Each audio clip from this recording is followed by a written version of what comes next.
Democratic primary debate for state senate. I'm your moderator, Ray Hershel. Before we begin, Easthampton Community Access Television and the Easthampton Democratic City Committee would like to thank the following people. The candidates, of course, the EHS staff and the Easthampton School Department, Kelly Brown and her We the People students, who are tonight's ushers and our timers, Brian Atwater and Olivia Ferguson, Jordan Burt, and Ruby Smith. Now, a word about the format for tonight. Each candidate will be given an opening statement. Each candidate will be asked a question and then have 5 minutes each to respond, and also 2 minutes to rebut. Any unused time will be added to additional questions. Each candidate also will be given a closing statement. We ask that the audience do not applause during the program.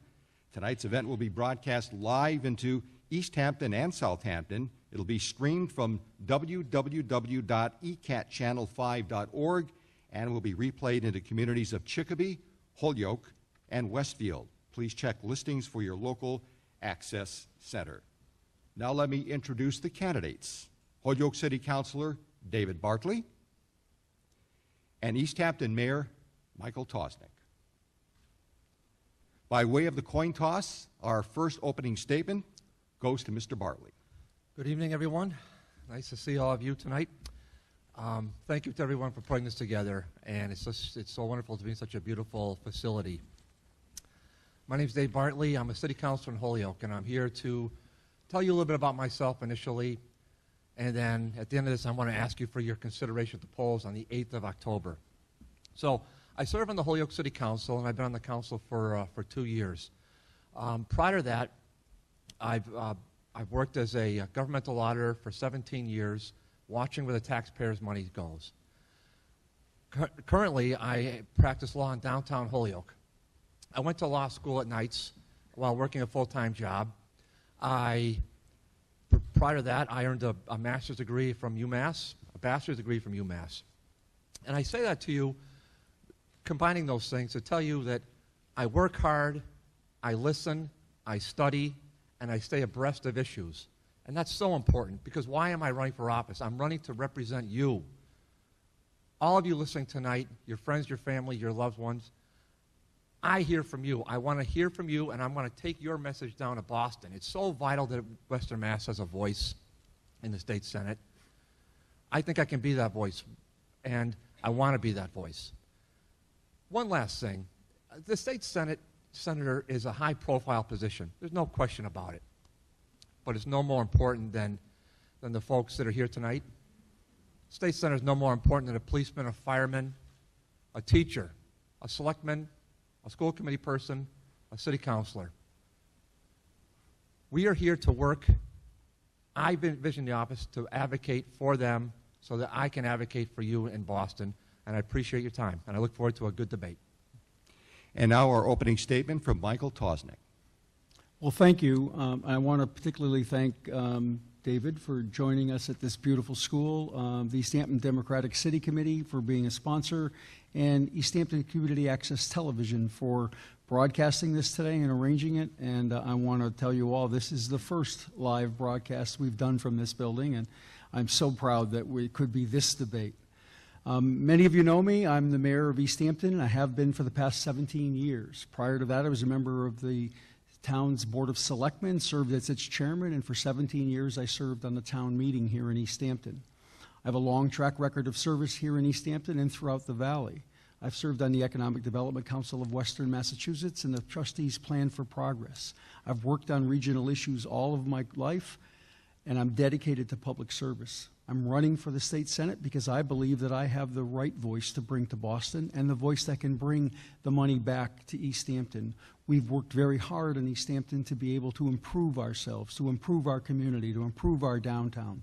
Those are talents, those are skills that I'll be able to bring to the Senate. I want to be a partner in the Senate, and I want to be your voice in the Senate, a strong voice for Western Massachusetts and for the 2nd Hampden Hampshire District. I believe that you know that I will work hard, that I will dedicate myself to this job as I have to all of my public service for all of my life. I believe that we need to return this seat back to the Democratic Party. I believe that the Democratic Party represents the values of the Valley and the values of the 2nd Hampden Hampshire District.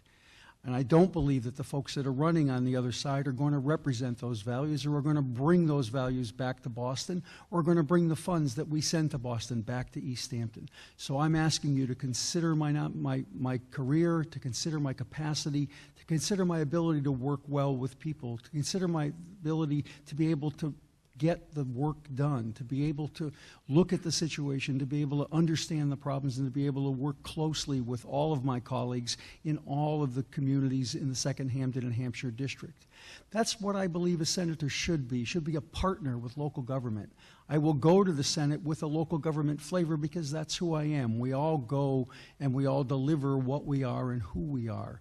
I come from local government. I believe that local government is a partner with the state and should be treated as such. And I believe that I can work hard on behalf of all of the citizens here in the 2nd Hampden Hampshire district to bring back those needed resources, as we did for this building, as we have for grants for our textile mills, as we've done for all of the activities that have improved Easthampton over these last 17 years. So I thank you for coming tonight, and I do hope that you'll consider me as your next senator in the 2nd Hampden and Hampshire district on October 8th. Thank you. Now we'll get to the questions. And by way of our coin toss, our first question will go to Michael Tosnick, and then the questions will be asked in reverse order of the candidates. I'd also like to remind the candidates they have up to 5 minutes if they'd like to answer the questions. We hope to get some substantive answers on some of these issues, and then there will be a chance for a 2-minute rebuttal from each of our candidates. So question number 1 goes to Michael Tosnick. Mr. Tosnick, local cities and towns seem to agree that dwindling state aid is making it hard for them to balance their budgets, and most state senators are constantly advocating for more state dollars to come back to their home district.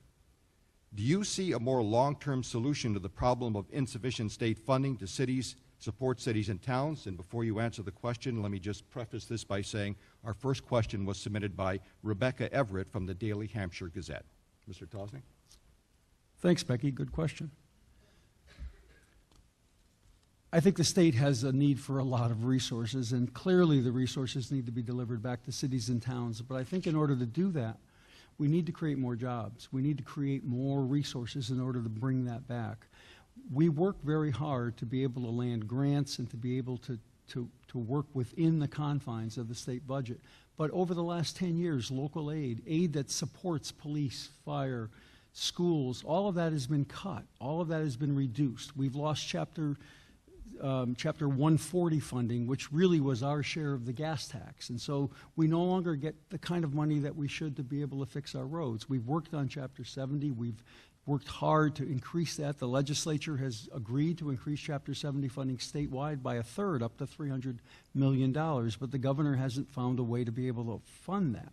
And a part of that is that the resources need to be put in place. I honestly would commend the legislature for the work they've done this year in order to be able to put resources behind road improvements. We've seen our infrastructure fall apart over the last 10 years, mostly because local government has been squeezed so hard. And in order to be able to keep the basic services running, we've cut back on really what is the long-term maintenance requirements that we all have. And it's not just in Easthampton, it's not just in the district, it's across the state. We're looking at problems that have really been pent up over many years, and we don't have good solutions on the table. I don't know exactly what that answer is, but I think more taxes is not the first answer. I think growing jobs is the first answer, the focus that we need to look at in order to be able to have more payroll taxes. Payroll taxes are the basic support for government. They bring in the kind of revenue that we need. I applaud the legislature for increasing the sales tax so that we could get money for schools like this school that we're in now. A penny of the sales tax now goes to help support the Massachusetts School Building Authority, and that allows us to be able to improve our structures. The voters in Easthampton have been generous with their tax dollars. They've agreed to a debt exclusion to pay for this building, and they do that in other communities across the state.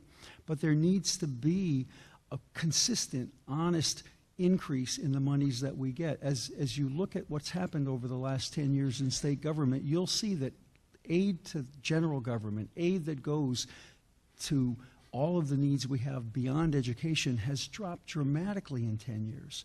In Easthampton, it's dropped by a third. That's money that had to be made up in the general budget by taxation, by property taxes. And we're limited by property taxes, rightly so, by Proposition 2.5% increase annually, and that isn't sufficient to be able to cover our needs. So I think that the state needs to look, as you've asked, as long-term solutions, as at a long-term historic problem of not having enough revenue.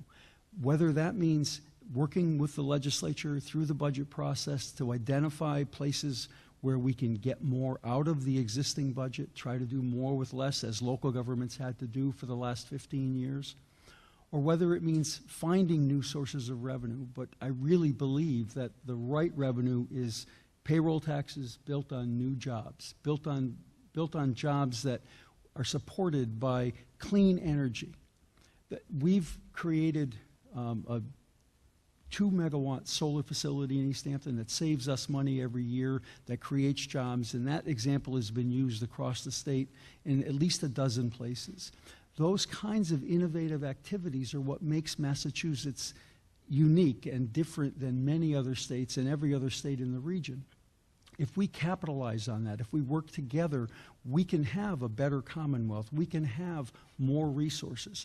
But we need to work together, and I really do believe that what we see in Washington is the wrong way to go. We should argue our points, but we should find common ground, and we should be able to move forward so that we agree with what should be done, that we agree that we need to serve our citizens in ways that are affordable for them and that allow government at all levels to be able to provide the necessary services that all of our citizens require.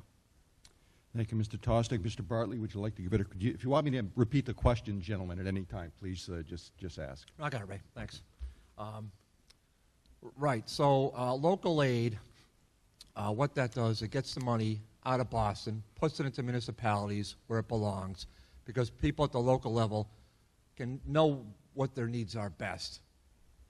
That's why I'm going down to Boston with your support and with your vote on October 8th. Local aid in Massachusetts has been cut by 38% since FY09. The Commonwealth's budget, however, has gone up from $27.5 billion to $33.5 billion. Think about that. So local aid's getting hammered, but Boston knows best, don't they? Boston always knows best. I don't think so, and I don't think you do either. So when we go to Boston, people always say we have to fight for this, fight for that. It's nonsense. We're going to go down to Boston. We're going to argue for it because we're going to think we're going to have what we're going to pull together as a legislative body. And that's the experience that I have working in the Holyoke City Council. You pull together a legislative body. So we work together. We find a solution. We argue it out in City Council like we always do, but then we come to a resolution. Local aid supports police, fire, teachers, schools, roads, bridges, the things that are important to you. That's what you want. That's the meat and potatoes of a state government. Not the way it's working right now. That's what I want to advocate for. Thank you. Mr. Tostig, would you care to rebut, or would you like to utilize some time for a rebuttal?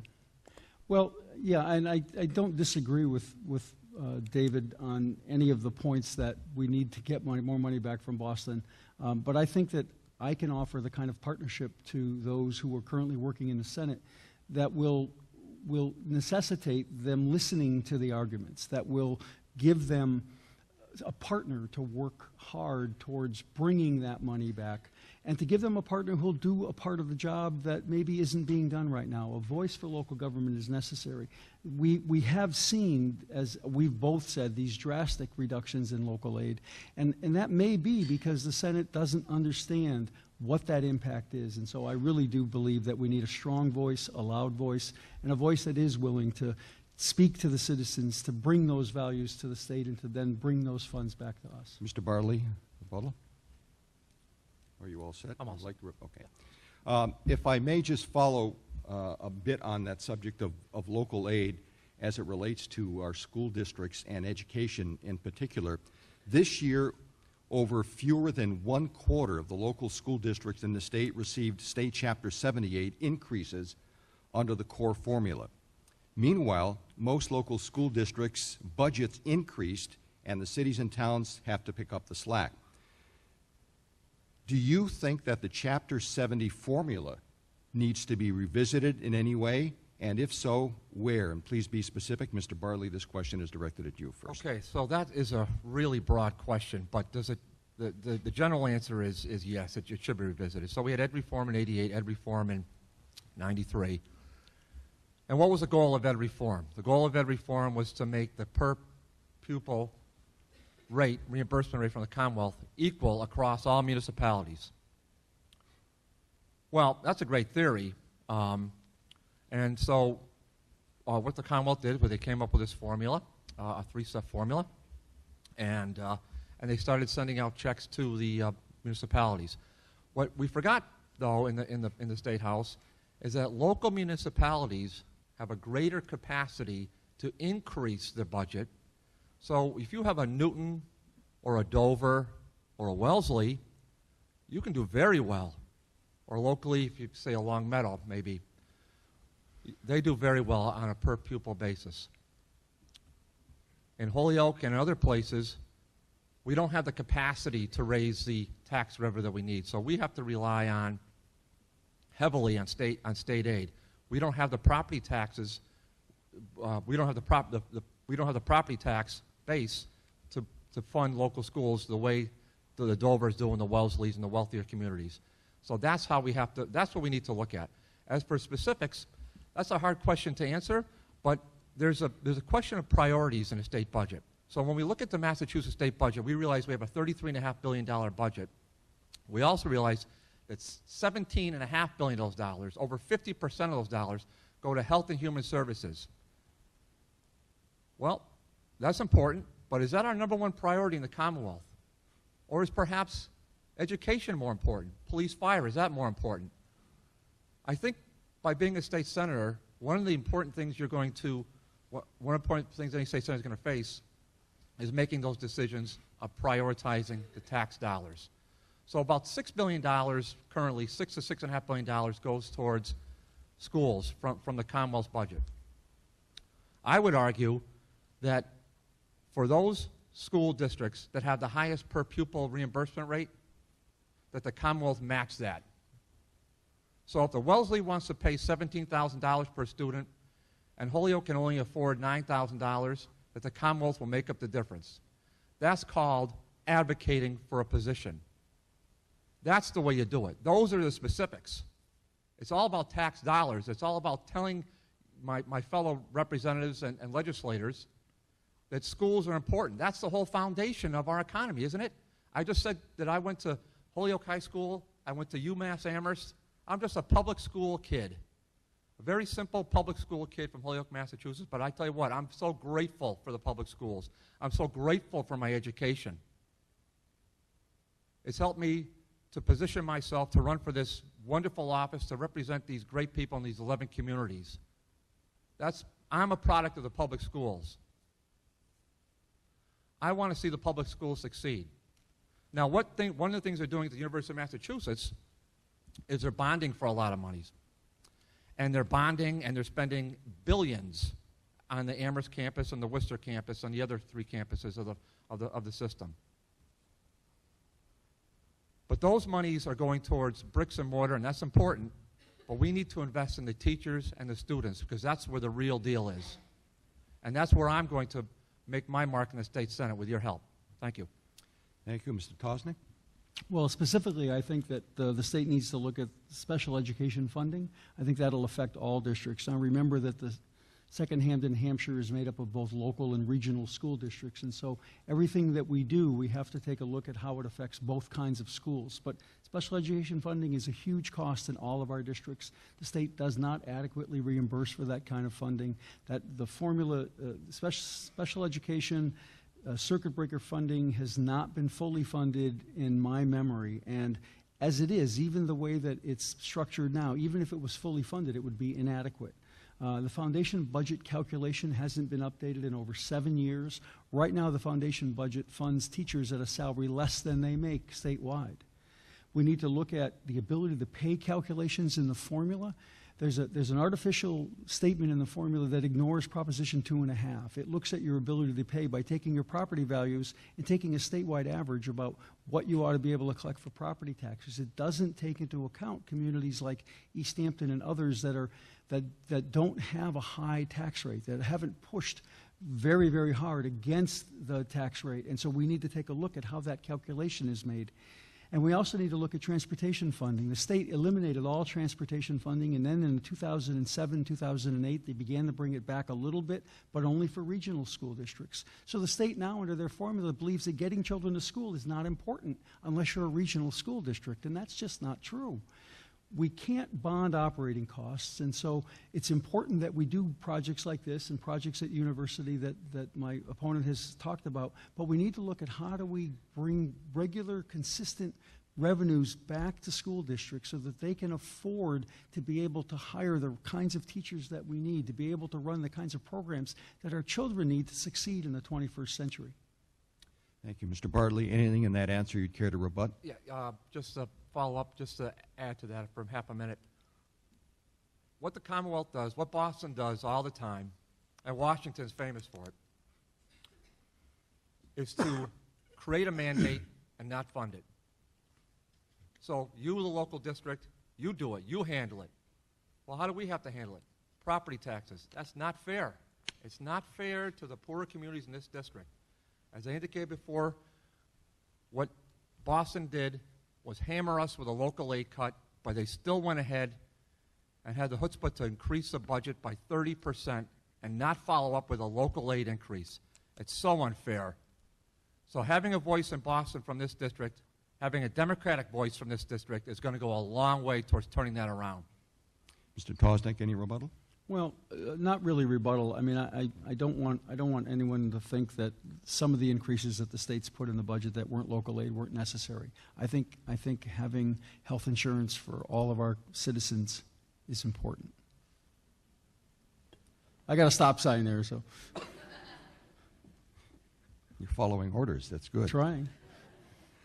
Our next question goes to Mr. Tosnick. In 2010, voters in Massachusetts voted overwhelmingly not to repeal Chapter 40B, our state's affordable housing law. However, legislators are still looking for ways to chip away at important provisions of this law. How would you protect Chapter 40B from future changes that would weaken this important tool to build affordable housing in our communities, or which provisions of Chapter 40B need revision?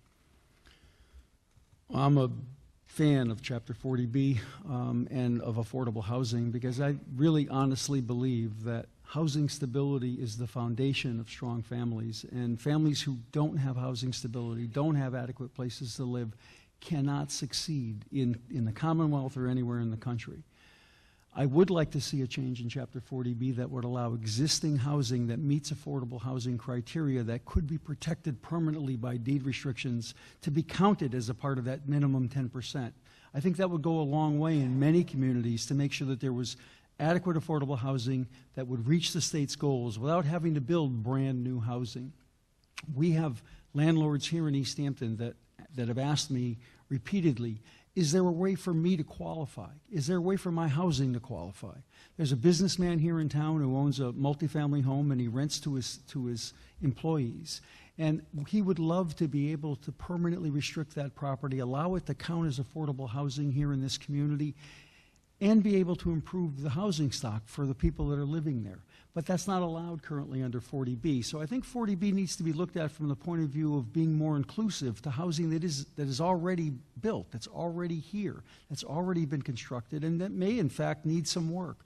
We use our block grant funds to improve housing of modest and low-income individuals here in the community, and many communities in the valley use their block grant funds for that purpose. There is an allowance in the law that says that if you use federal funding to improve housing and it's for modest means individuals, that it can be counted as affordable housing, but only if you use those federal dollars. If a private citizen wants to preserve his housing for affordable purposes in a permanent way, it's not allowed under under the law. And I think the law could go a long way in recognizing that there are many places in Massachusetts, including many of the communities here in the 2nd Hampden Hampshire district, that have a lot of affordable housing that probably exceed the 10% goals, but that aren't recognized by the state. Mr. Bartley? Thank you. Housing, public education, healthcare, those are basic American civil rights. They should be affordable to everyone. I happened to research this issue about 7 months ago in the Holyoke City Council. As it turns out, the #1 per capita community in the Commonwealth with so-called affordable housing, which, by the way, is anti-snob housing. That's for all those folks out in Dover and Lexington. They didn't want any public housing built. Good for them.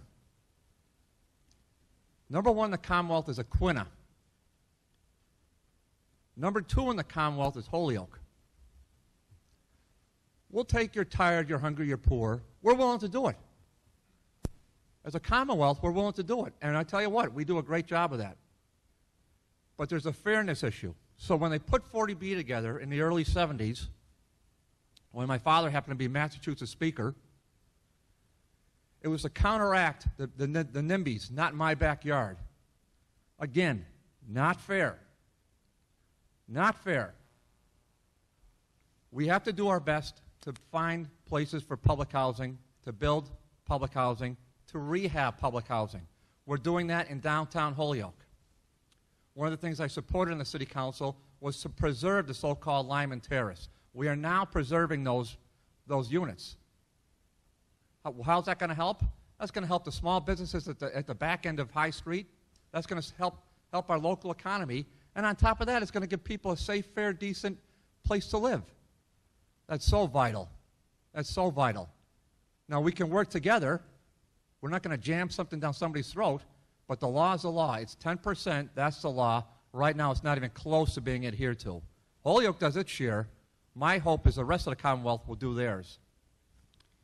Mr. Tosnick, anything in there you'd like to rebut? Well, I'd just like to add that in Easthampton, we're seeing 88 units of apartments coming online, 50 units in downtown Easthampton, 38 units along Parsons Street. We've just seen the completion of a home ownership project off of Park Street, and we're going to be breaking ground shortly with Habitat for Humanity for 6 more homeowner-occupied units. And so everyone needs to do their share. And in Easthampton, we're doing it. Holyoke is doing it. All of the communities in the valley are working hard towards establishing good, affordable, clean, long-term housing for citizens. And it's an important value. And so eliminating 40B is not an acceptable option. Mr. Bartley, the last word is yours if you want it. Do I have any time to give the answer? This is for the rebuttal. I have 3 seconds, so I'm good. Okay. Hard to squeeze that answer in at the end. I think I could do it, Mayor. Mr. Bartley, now we'll give you a shot at this next question. In 2011, the Massachusetts Attorney General's Office and the State Department of Environmental Protection settled claims against the Mount Tom coal plant for thousands of Clean Air Act violations from 2005 to 2010. These violations included violations that occurred after the $55 million pollution control system was installed in 2009 and was fully operational. In what ways do you support or not support the shutdown of this power plant, and would you support job transition for its employees? And who asked that question? It's a mystery question. Okay, well. I should mention during this debate, too, in case people are wondering, the Easthampton Democratic Committee did screen the questions. The candidates obviously did not know which questions would be asked, but to ensure fairness, the committee did approve the questions, look through them, so we're not going to throw you any wild, crazy, offbeat questions here. At least I hope not. Ray, I have faith in you. So the question is about Mount Tom coal plant. Okay, so you got to look at it from 2 perspectives, right? Or at least 2, when you're in my position on the Holyoke City Council. The obvious one is health. Okay, so we know that that's a major polluter. It's coal-fired plants. are not necessarily the way of the future, right? And despite with clean coal and fracking and all the rest of that stuff that happens out in Pennsylvania, et cetera, I'm not sure how effective that is in Massachusetts, especially where Massachusetts, and again, we'll go back to Holyoke, but Chicopee as well, we got some great hydropower. Can't get much cleaner than that. The Holyoke Gas and Electric is doing some things with solar power off of County Road and down on in Ward 2 in the Springdale section. Those are exciting technologies, and we want to encourage that. And we certainly don't want to have the health conditions that come with poor quality air, asthma, et cetera, and all the various ill health effects. Because as one of my environmental law professor at the Winnick days, he saw the Pioneer Valley as a big bowl, and he described it, Bartley, it's just a bunch of smog swishing around, and we're all breathing the same thing. And the number one polluter we know is the Mount Tom plant. On the other side, from a municipal perspective, when you shut down a plant like that, you shut down and you cost the city a whole lot in the way of personal property taxes. It's a lot of money. It's a lot of money. It's always great when someone comes in, shut it down, but there's never a backup plan. So Ray's other question was, what do you do about the workers? Well, let me add to that. What do you do about the municipality? Those monies have been helping support our budget, so that we've been trying to keep at bay some of the high property taxes that we have. We have I think the second highest commercial rate in the state, behind Springfield, second or third, and that hurts. That hurts. So because the way you grow an economy is with new business, new growth. So that's going to be a real hard hurdle to get over. So it appears though that the Mount Tom plant is no longer going to be with us for the long term.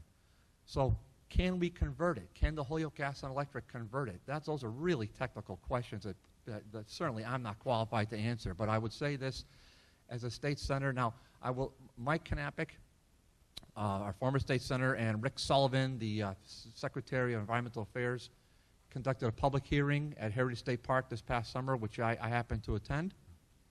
And it was an information session, really. But even the Secretary of Environmental Affairs, he didn't have the answer. Now, what they did in Salem with a similar issue, they converted a coal-fired plant to a gas-fired plant in Salem, and that's great. Can that happen in Holyoke? Well, we'd like to see, but we don't know yet, because we're now talking millions of dollars, and I don't want to quantify it exactly, but it's going to be a very expensive proposition. And so it looks like we've got the plant more or less shut down. It does operate from time to time, but Holyoke, Chicopee, Westfield, we're lucky that we have municipal power sources, and we're self-reliant in that regard. So what we can think about doing is try to use those technologies that we have to make sure with our engineering expertise, to make sure that folks' lights are turned on and their houses are warm and the city runs well. So I think we will do that, but as far as the Mount Tom plant goes, and as far as supporting the workers, I will do it, but we have to look at it calmly and coolly, and hopefully we'll do that going down the road. Mr. Tosnick? Well, David's right about the air inversions here. We breathe what comes out of that plant every summer. The answers are solar and wind. It's not really complicated. We've done 2 megawatts of solar on a closed landfill. There's 70 kW of solar on this building. I've got 5 kW on my home. I get free electricity now. Wind can give us a base load. Northeast Utilities just requested DPU for permission to buy, I believe it's upwards of 800 megawatts of power out of Maine and New Hampshire that are going to be wind generated. Wind can provide a base load. Coal plants have been used generally in the industry to provide for base loads. It takes a long time to get a coal plant hot and efficient.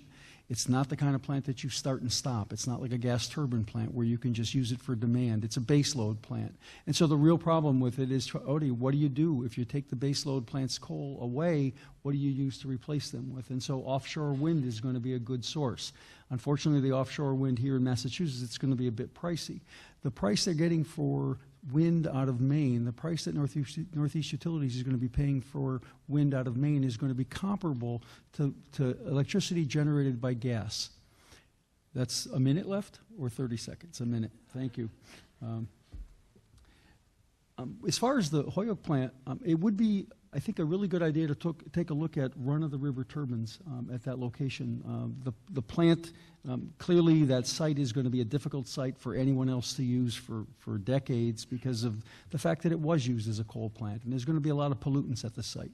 But if we look at run-of-the-river turbines, you'll be able to take the flow of the Connecticut River, and instead of trying to dam it up and to use it the way Holyoke currently uses it, which is a wonderful water resource, if you can use run-of-the-river turbines, you'll be able to get power off that river 24 hours a day, 7 days a week, and that'll help provide that base load. Mr. Barley, you've got some time if you'd like to rebut or No, respond. Okay. Our next three questions come through the Easthampton Democratic City Committee. And our next question will go to Mr. Tosnick, who will have a first crack at responding. Please provide examples of how you have embraced diversity in the course of each of your political careers to this point. And how would you describe the diversity of the Senate district, and how will you work to ensure inclusion for all members of the community? Easthampton has been an equal opportunity employer for all of my career. We have worked very hard to make sure that we've respected all of the people that come to look for employment here. We've made sure that all of our programs are open to all, that we don't discriminate for any reason. The Easthampton School Committee was one of the first school committees in the Valley to adopt policies that are gender neutral, that don't bias people because of their lifestyle or because of their preferences or because of their gender or their change in gender. In Easthampton, clearly we're different than some of the communities. We're roughly 96% white, as are a few other communities in the Valley. But to go to the question of diversity in the Valley, this is probably the most diverse Senate district in the Commonwealth. It ranges from very dense communities like Holyoke to very, very sparsely populated communities like Tolland. In each community, there's a unique difference. Both David and I today were at SEIU talking to them about endorsements, and you could clearly see that the diverse population that exists in the Valley, that exists in Holyoke, that exists in Westfield. There's a strong Hispanic population that needs to be involved. And it's not where we're going to go tell these populations what to do. We're not in the position to be directing, but we need to make sure that the doors are open for the diverse populations here in the Valley. We need to make sure that opportunities exist, that there are ways for all people to be involved, that there are ways for all people to be heard. And it's really important that we also consider within that diversity, the income diversity, the income differences, the income discrepancies here in the Valley, the affluence versus the poor population. All people need service. All people need to have their basic needs met, and they also need good transportation. They need good schools. They need opportunities for jobs. They need good public safety. And how we reach out to each of these clusters, each of these populations is important. I don't know that as a senator I'm going to be able to do a lot about those individually, especially in this one term, but certainly it makes sense for us to be reaching out to all the populations in the Valley.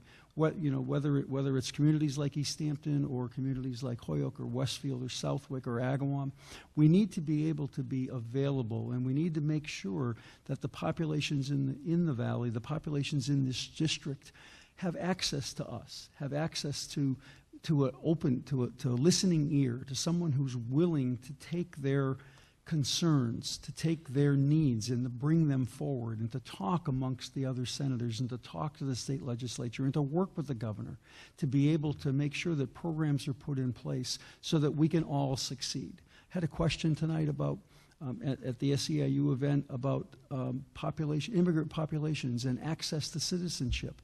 I firmly believe that all Massachusetts residents should have access to citizenship. I don't agree with the federal government, or at least some in the federal government, that believe that if you happen to be here illegally, that we should throw you out. That's not what America is. That's not what the Commonwealth is. There needs to be an acceptance and a path forward to citizenship for all. Mr. Bartley? Ray, just repeat the I certainly will. Please give us an example of how you embraced diversity in your political career up to this point. And how would you describe the diversity in the Senate district, and how would you work to ensure inclusion for all members of the community? America's strength is its diversity. That's the bottom line. In my political career, which doesn't extend too far back, because I've just been a career politician, but my political career is, I represent a pretty diverse city. And so the way I represent and the way I do my job on the Holyoke City Council is I hear a question, I answer it. I respond to a concern, and I turn it around within 24 hours, if not sooner. That's how I do it. I'm not checking labels at the door. I don't care. Equality's, I mean, that's the great thing about where we live. I think people around this area are pretty in tune with diversity, pretty in tune with equality. I don't think I have to explain anything to the folks here, because I'm pretty sure we're on the same wavelength.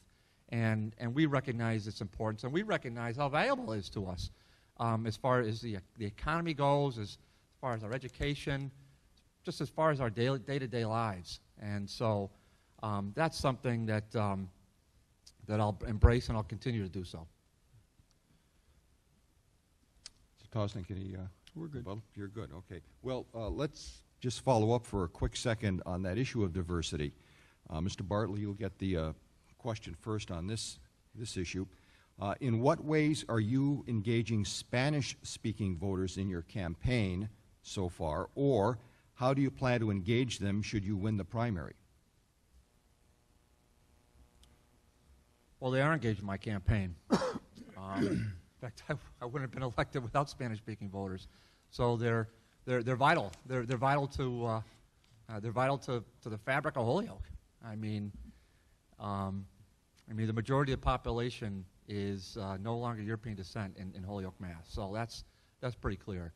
And if I want to get reelected, which I do, in this case elected to a state senate seat, without question, I'm going to need the votes and support of the folks in the lower wards of Holyoke, the Willimantic section of Chicopee, Aldenville, Fairview.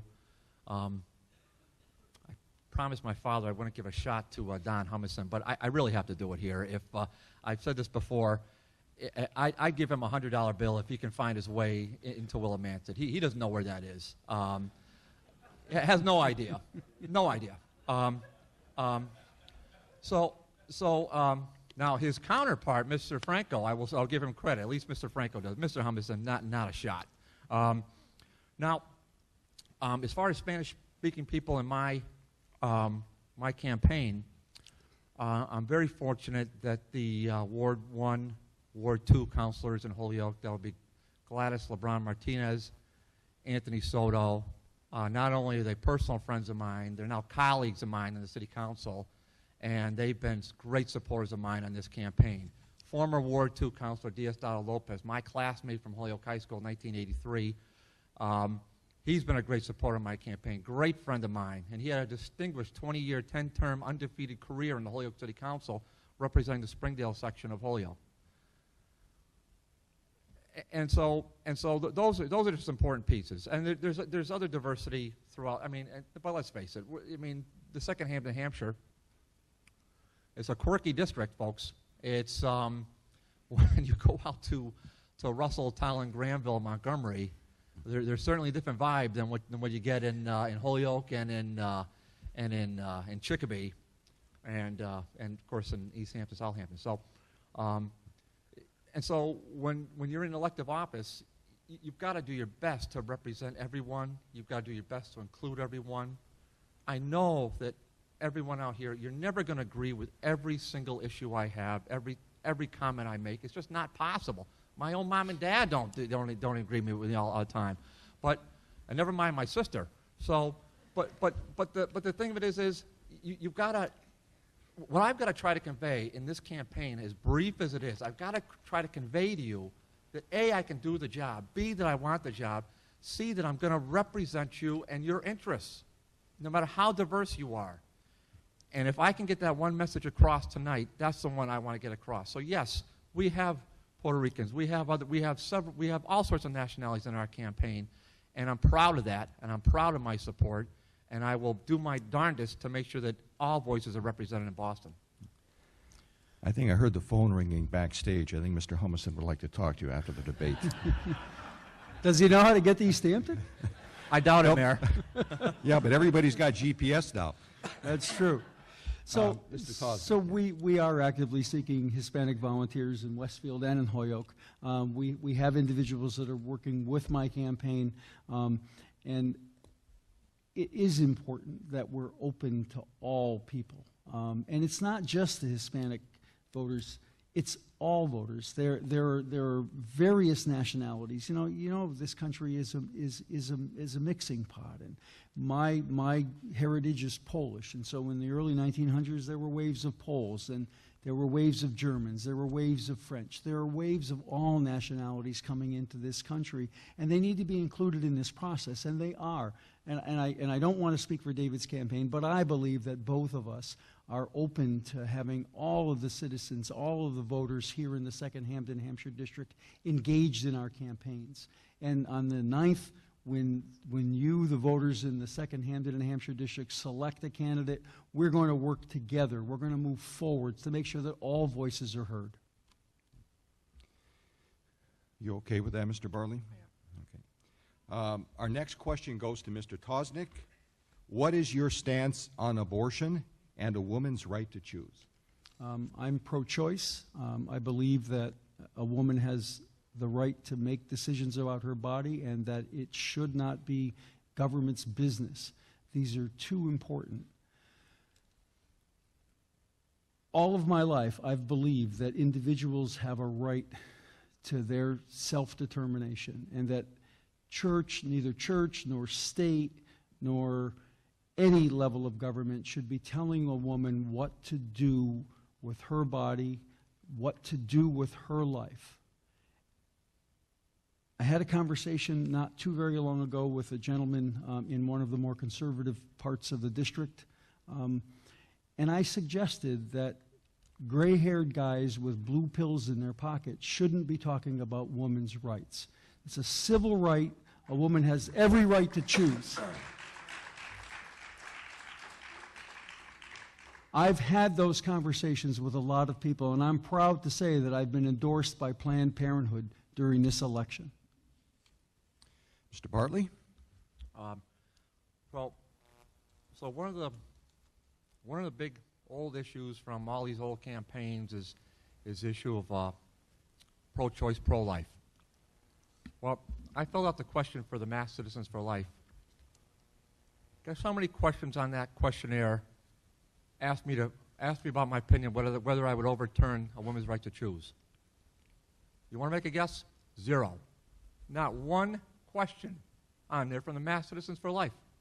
Not one. It's the law of the Commonwealth. It's the law of the United States. As a lawyer, I raised my right hand, put my hand on a Bible, and I swore that I would uphold the laws of the Commonwealth and the laws of the United States. My personal opinion, and I'll say it again, is that I believe that all life begins at conception. But that's my personal opinion. My law as a state senator, my job as a state senator, is to uphold the law and protect the law. So I'm going to protect women's rights for healthy babies, healthy mothers, equal pay for women, and fair and equal access to all walks of life for both genders. Those are the important things. One more piece. We have 2 really important hospitals in this district, public health hospitals, Holyoke Hospital and Noble Hospital in Westfield, Holyoke Medical Center, I should say. These serve the indigent, the poor. These hospitals I will support. So public health care, healthy moms, healthy children, that's where I'm going to focus my efforts. The laws of Roe versus Wade, that's the law of the United States. The only thing that can change that is a constitutional amendment. That's not going to happen. Thank you. Mr. Tosnick, rebuttal, if you will. Just restatement, I'm the only pro-choice candidate in this race. Our next question comes from Diane Letterman of the Republican. This question goes to Mr. Bartley for first response. There has been some discussion and that it would perhaps be best for the Democrats to have one candidate in the race to run. So the question is, why did you decide to run in this race, and what makes you more qualified, you feel, than your opponent?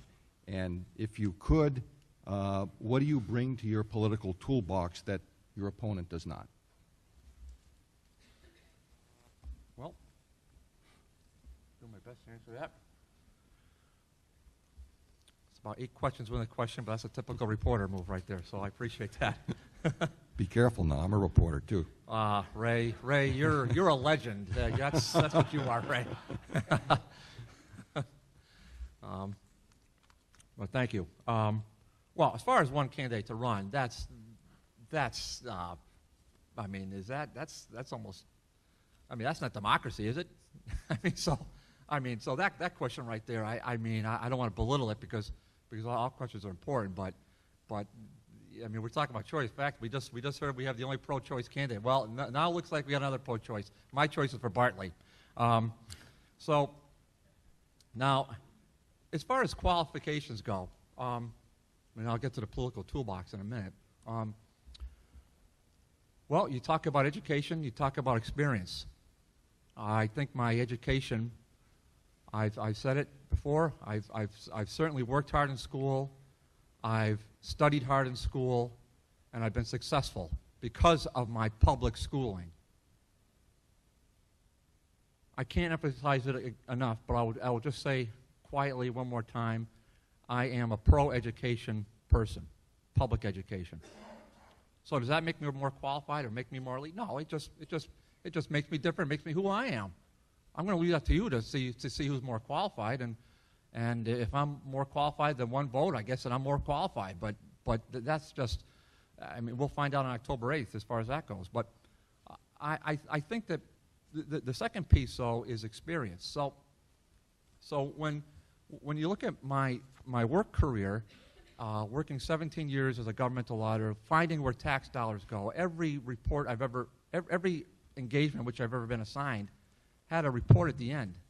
Because what I found was that a lot of our tax dollars aren't exactly being put in the right places, used the right ways. Now, 90% of the public institutions and private institutions, by the way, who receive tax dollars do a fantastic job, but there's a 10% out there that could do a lot better, and that's where we come in, and that's where we study issues, and that's where we learn about. That's how, in fact, how I learned so much about public housing, just from that job. All the great public housing we have throughout this district. The other piece is being an attorney. So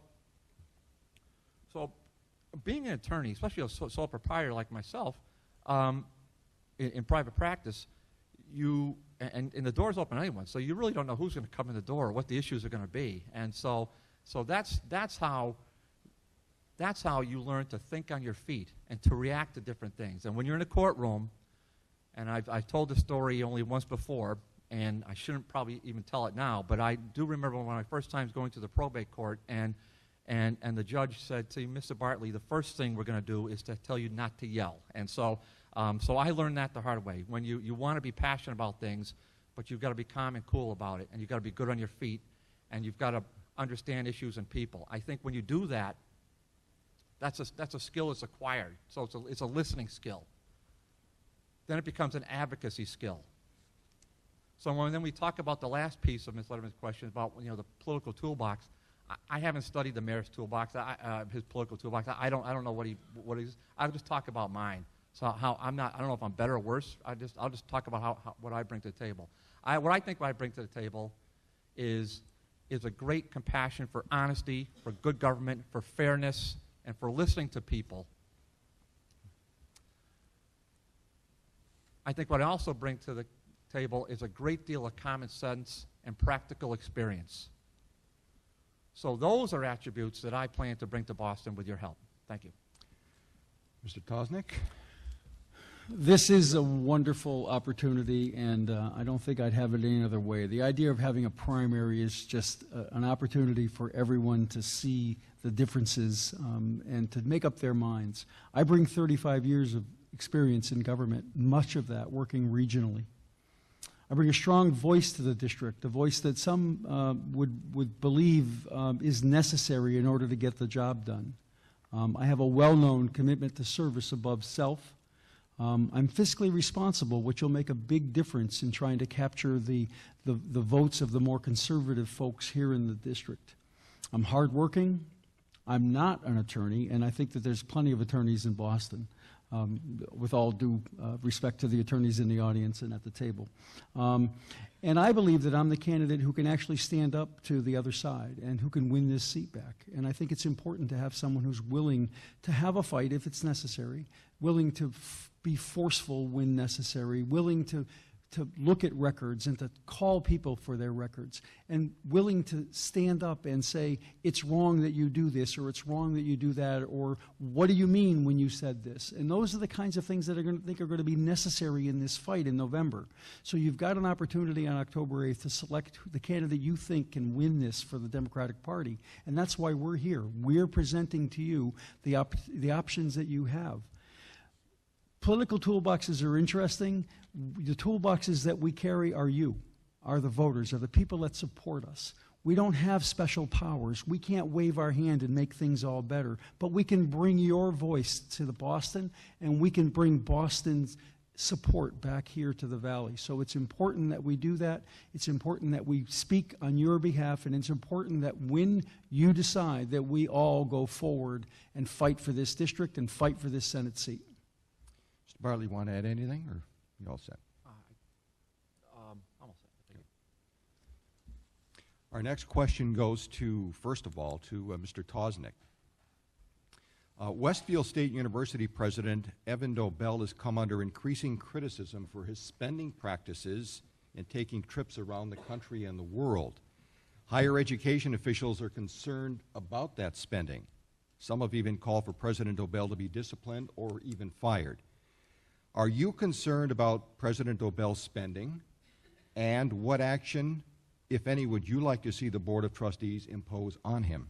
I'm very concerned about the damage done to the public trust by Evan.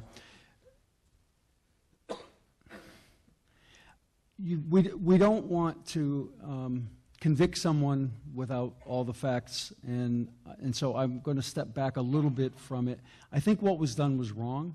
I think that it was the wrong way to use public money. I think that there should have been much more disclosure, and there should have never been the use of a public credit card for personal use.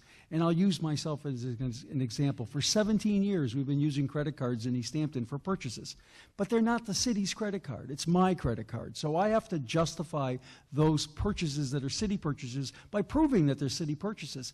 Evan, the president at Westfield State University should never have used university credit cards for anything personal.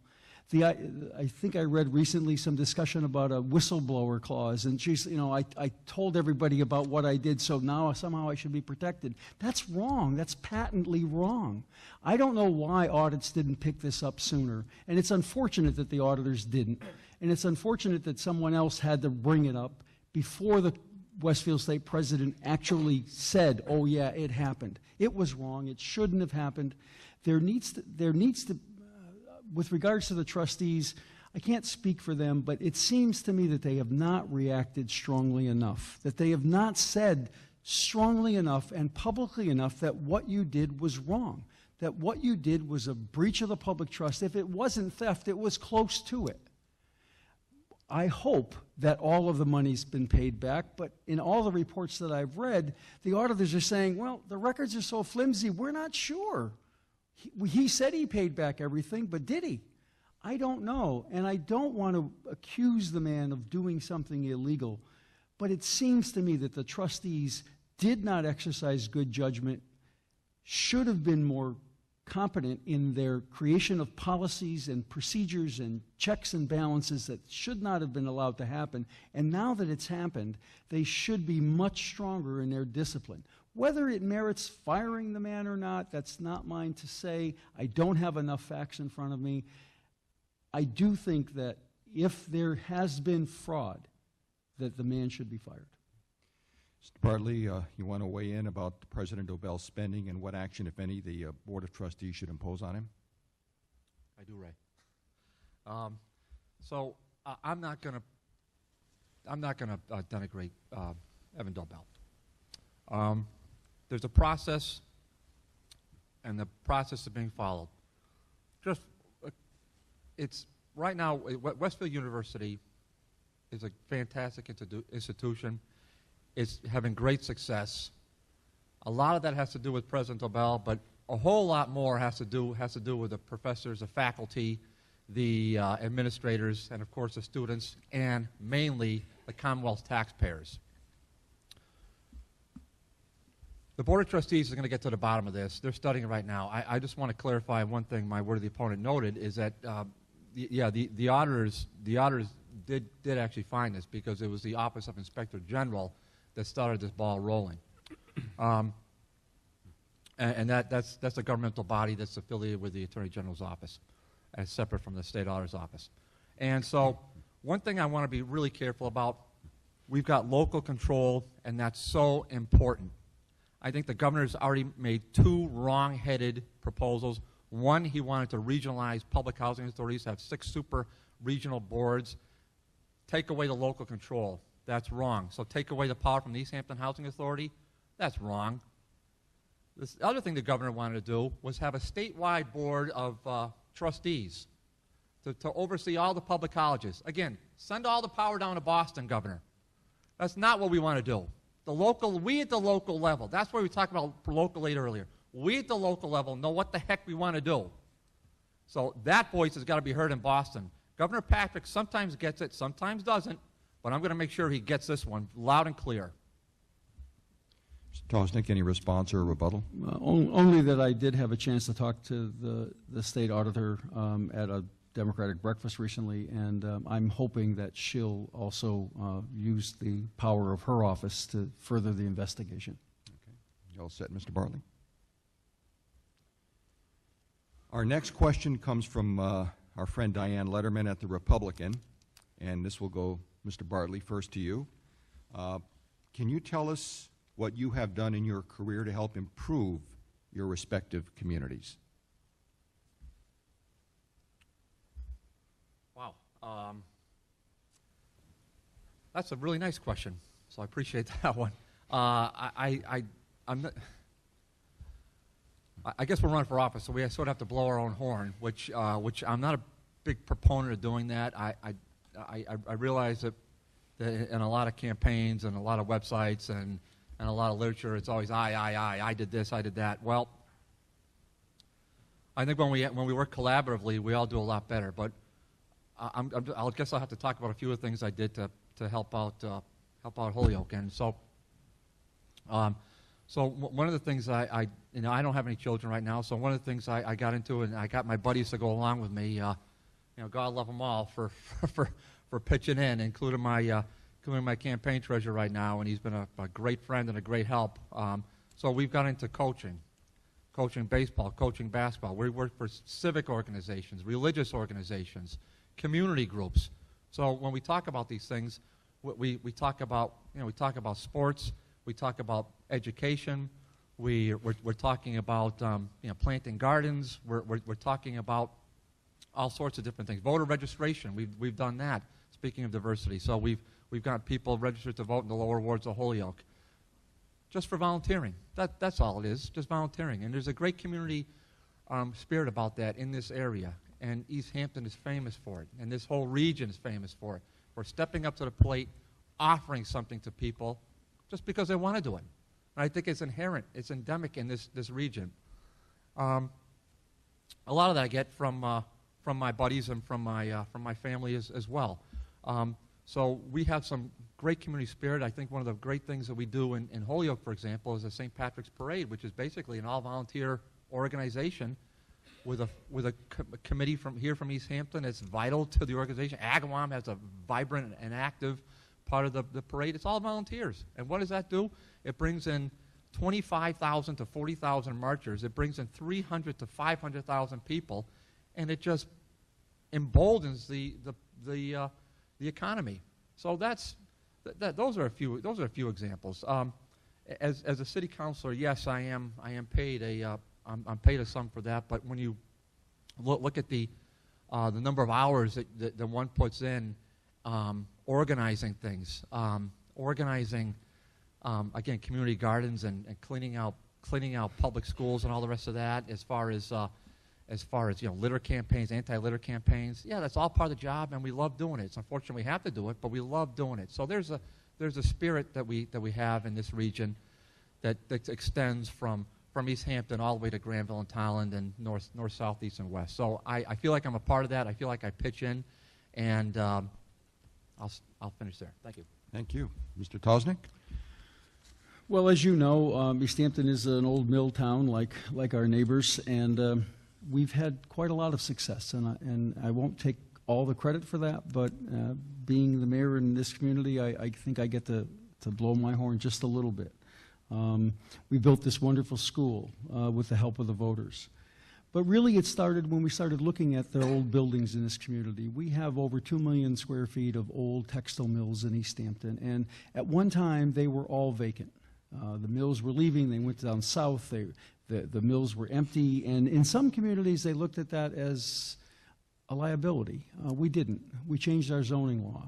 We made sure that these buildings could be reused, and now they all are. We're putting $2.7 million into rehabilitation behind this row of mills on Pleasant Street so that these businesses can survive. As a matter of fact, one of the largest mills is now going to be converting from a warehouse use with minimal employees to a mixed-use facility.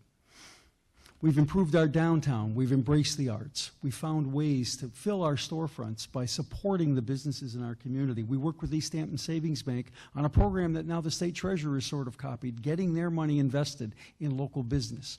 And now Easthampton Savings, Holyoke, Chicopee, all of those banks are using the state treasurer's money to continue that, to kind of follow our footsteps. We've improved housing in the community. We've created community gardens. We've preserved open space. I worked with Southampton, Holyoke, and Westfield to protect the Barnes Aquifer. We've made the kinds of improvements in Easthampton that you can see and you can feel. Easthampton is a thriving community, and we can do that in the rest of the communities here in the district, and I can be a partner so that that'll work. I can work with local governments. I can work with local supporters, local volunteers to make sure that we take and leverage all of the resources that are available from the Commonwealth. Thank you. You're all set. And we've come to the final question tonight for our debate before our closing statements. And Mr. Tosnick, you will get the first crack at our last question. Governor Patrick recently signed repeal of the newly enacted Computer and Software Services Tax less than 2 months after it was enacted.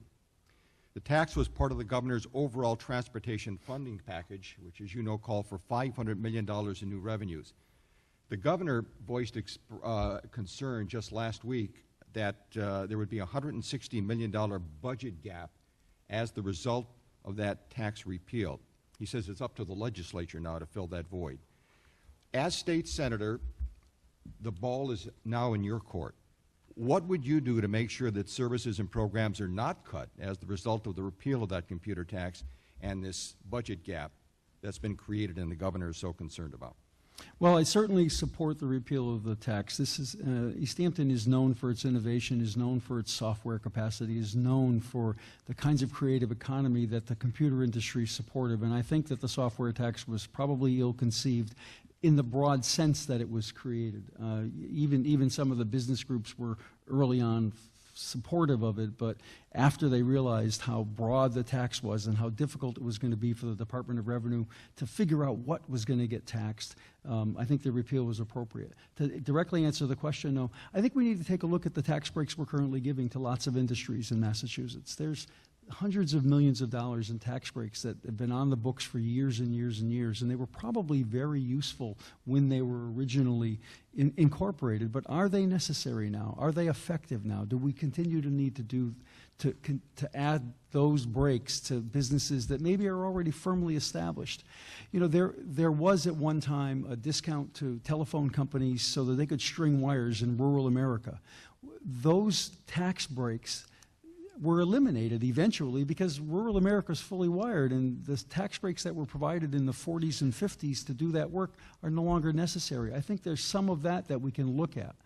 I also think that we need to focus on creating jobs and not adding taxes, but collecting more taxes by creating more jobs, by providing more opportunities for employment so that people can pay payroll taxes.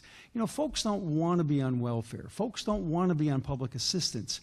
They just need an opportunity to get jobs. They need training, and I think the community colleges are the right place for that. The regional employment boards are working closely with community colleges and the business sector to try and find ways to make sure that there are available employees.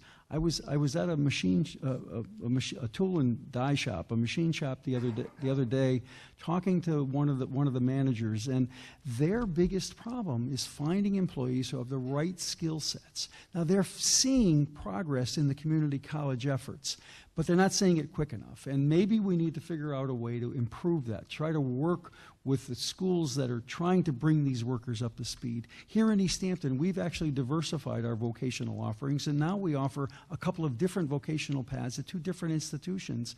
Not so much because we want the children to leave this school. As a matter of fact, one of them, the children stay as our students and go on a part-time basis, but because we want to be able to broaden their abilities so that they have the right skill sets that are necessary to perform in today's environment. We no longer have menial jobs that you can do when you get out of high school without a lot of knowledge. A lot of the work today, especially in the precision machining, is done with computer-aided machines. Most of it is.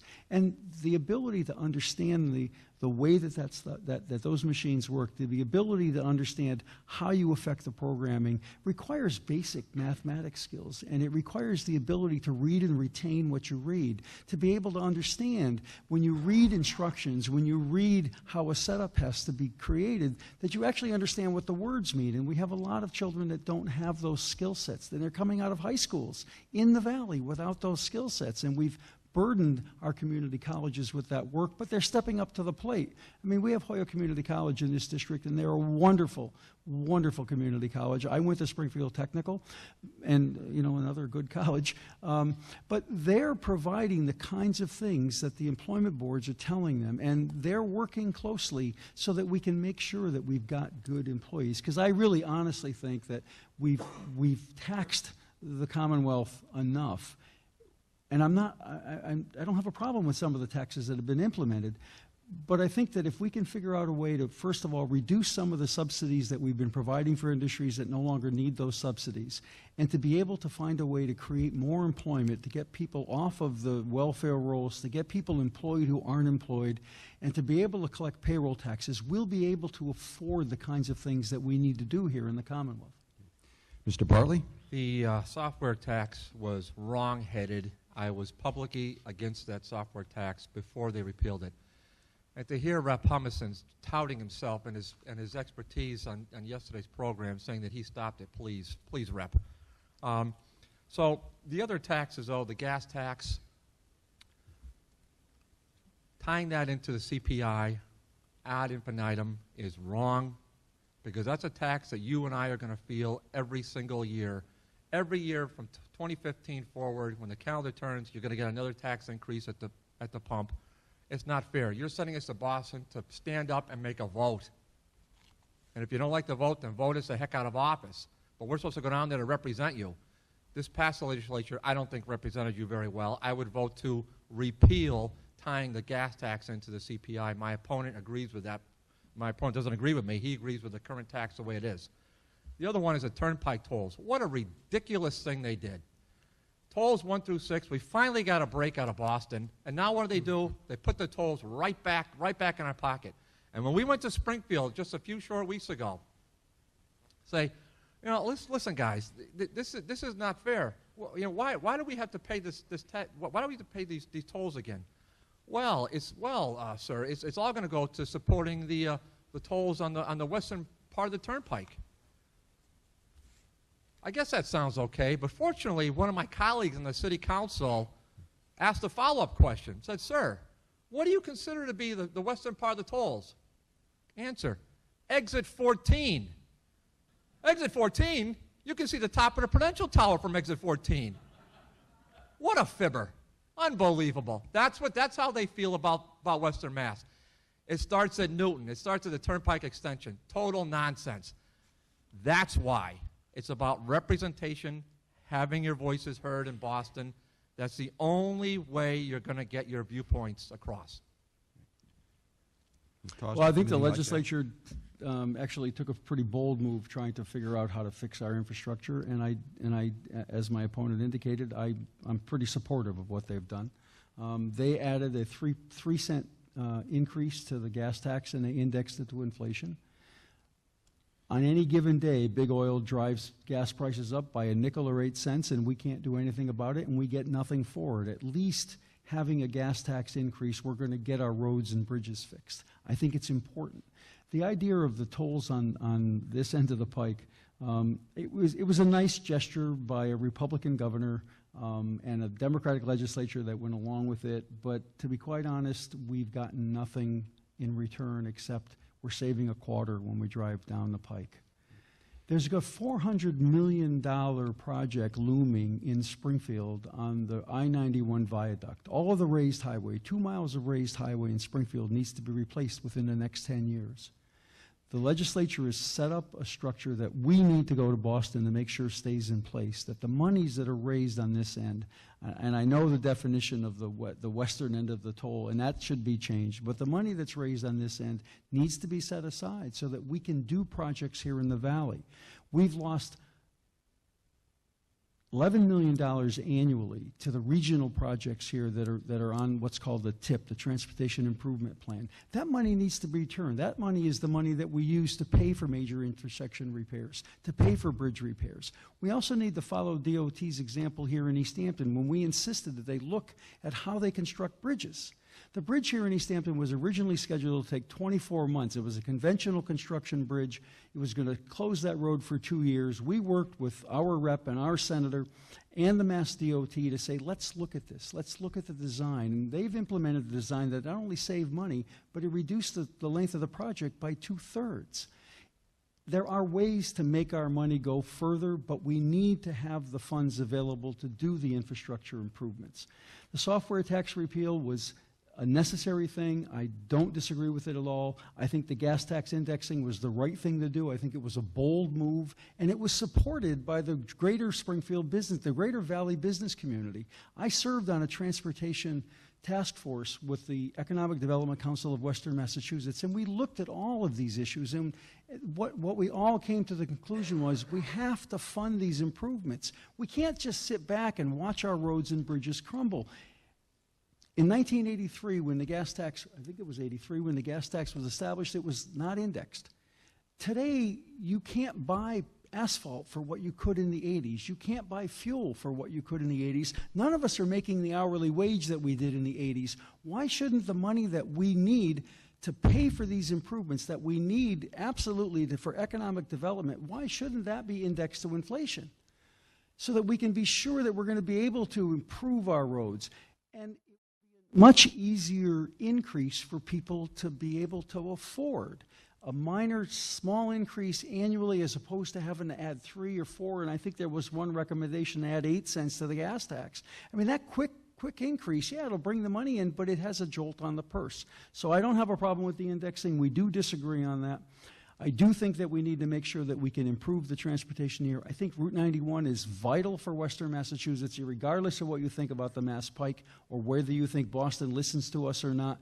We have to worry about what's happening here in Western Massachusetts. And to be quite honest, the I-91 corridor is our lifeblood. It's not east-west here, it's north-south here. We have a whole lot more to do with Hartford.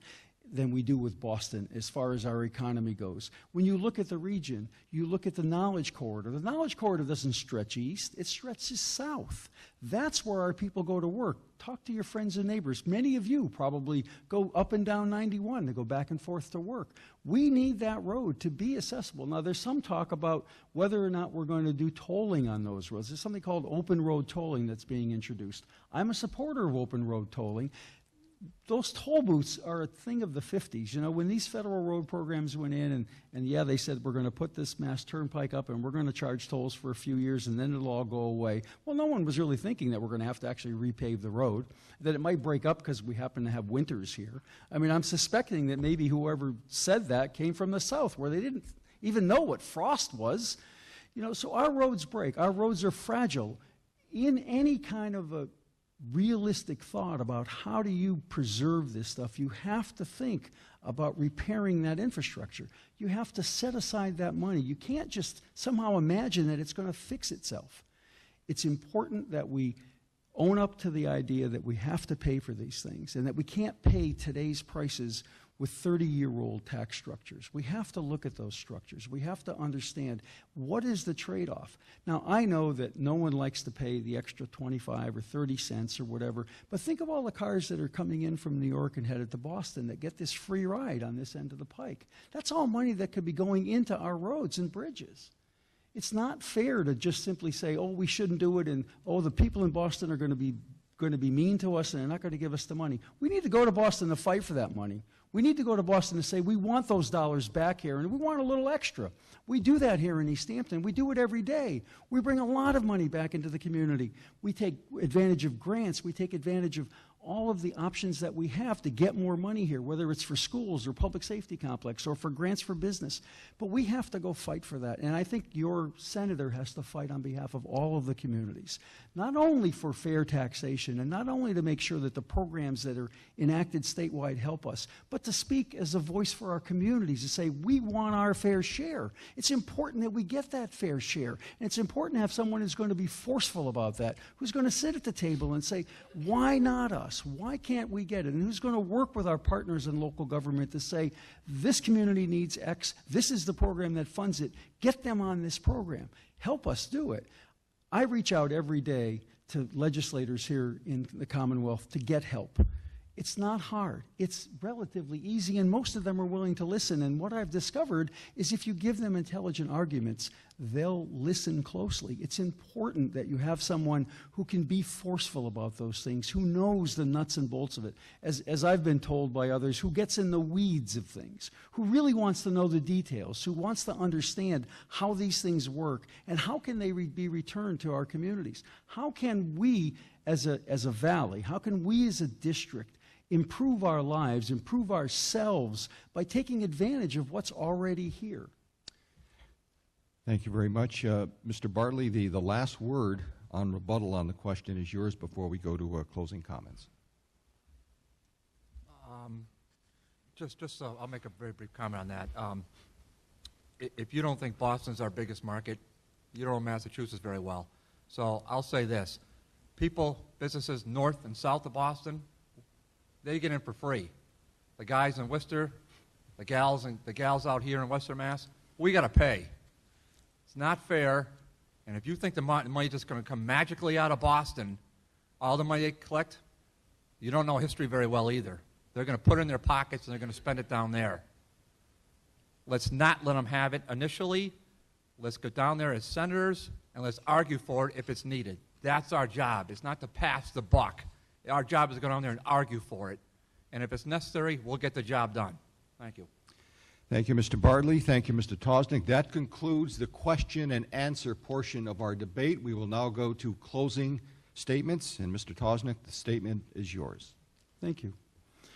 Thank you all for coming. Those of you that are watching at home, thank you for your time and for your interest. As voters, we all need to listen and to watch carefully and to be very aware of politicians who don't really back up what they're saying with facts. I have a lot of experience working directly with the legislature, and I've experienced governing. That kind of experience far exceeds, to be quite honest, any of the candidates in this race. I believe I'm the best person for the job because I believe I have the right skill sets for the job. You can learn more about what we're saying about my campaign and about my experience at my website, mikeformasssenate.com. As to why a state senator needs to be a very strong personality, in order to be successful, you need to work with people, but you need to be forceful with people. You need to make your points. You need to be able to work with all the representatives. But the money that our communities send to the state needs to come back. That's true. And that's really what I've been accomplishing here for all the years that I've been working. The communities of Agawam and Chicopee and Easthampton and Granville and Holyoke and Montgomery and Russell and Southampton, Southwick, Tolland and Westfield, they all deserve representation. They all deserve someone who wishes to speak their voice.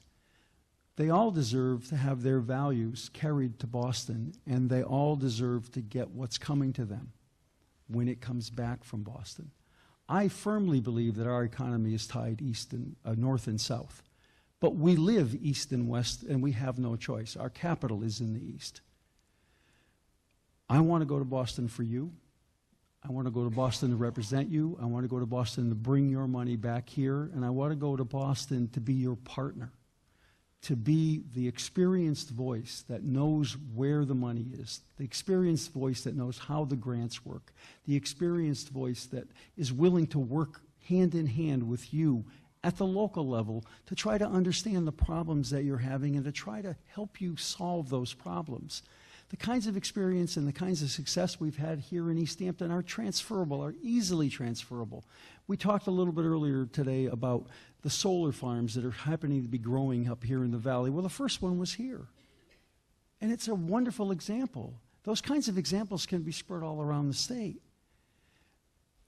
The idea that we can take old textile mills and turn them into assets, that's not rocket science. That's simply using the assets you have, recognizing things in your communities that can be assets, not liabilities, understanding that not every place is the same, but every human in the valley, every citizen here in the valley, every citizen in our district deserves to get the services that they need. All of our roads need to be repaired. All of our roads are crumbling. I'm not going to back away from the idea that that needed to be funded. It absolutely needs to be funded. I think open road tolling is the answer to my opponent's concern about why people who travel Route 3 or Route 93 don't pay. They don't pay because we're not building toll booths anymore. But open road tolling, whenever you go to New Hampshire, you go right through it. You don't realize you're going through a toll booth. And you get a bill, either on your transponder or they mail you one. That's a fair thing to ask. It is a fair thing to ask that everyone pay their fair share, but it's important that you have someone in Boston who's going to represent you, who's going to bring that money back here, who's going to bring your voice there, who's going to fight hard for you, and who has the experience and the understanding and knows the players and knows how to work within the organization. 17 years as mayor means that I've got that kind of experience. I've got that kind of knowledge. I've got that kind of respect in Boston and here in the Valley. I've worked hard with many regional players here. I've worked hard with the regional business community. I've worked hard with the regional planning agencies. And I've worked hard with my fellow mayors and members of the boards of selectmen to be able to improve our lives simply as your mayor. I can do much more as your state senator, and I ask for your vote on October 8th. Mr. Bartley, your closing statement, please. Well, thank you. It's been a pleasure having a couple debates and with my honorable opponent. I want to thank the folks in Easthampton. You folks in the audience have been really patient and really attentive. I also want to thank Ms. Lynch for putting this together, and sitting next to a TV legend like Ray Hershel is a real honor for me. This seat has been blessed with some great leadership, even from this beautiful town. Shannon O'Brien served with distinction. She went on to be a state treasurer. Her father, Eddie O'Brien, was a legendary governor's counselor, undefeated. And the family still has a great business here in town. I support Easthampton. I support Southampton vigorously, and I'll do that when I go to Boston, but I can only get there with your vote on October the 8th. And I'd really appreciate your consideration at the polls that day. Let me be clear. I'm running to give you a voice. I'm not running for my own ego. I want to have what I want to do in Boston It's to take your voices, to take your issues for which you feel are important, and go down there and argue on your behalf.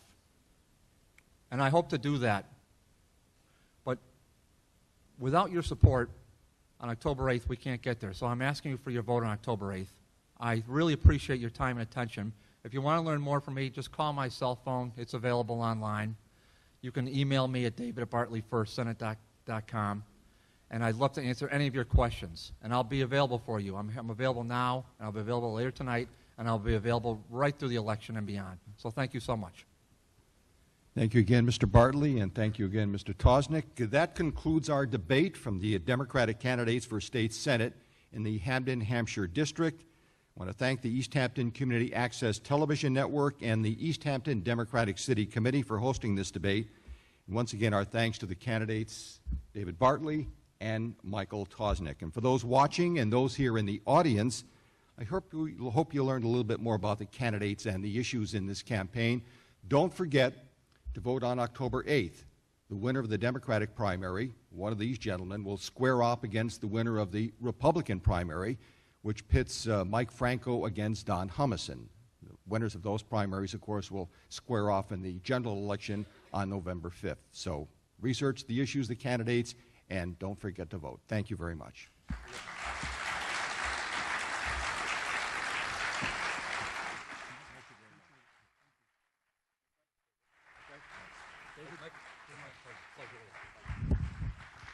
Ladies and gentlemen, can we just also please have a round of applause for our volunteers tonight, our timers? We in Easthampton like to celebrate our volunteerism, and here are our youngest ones.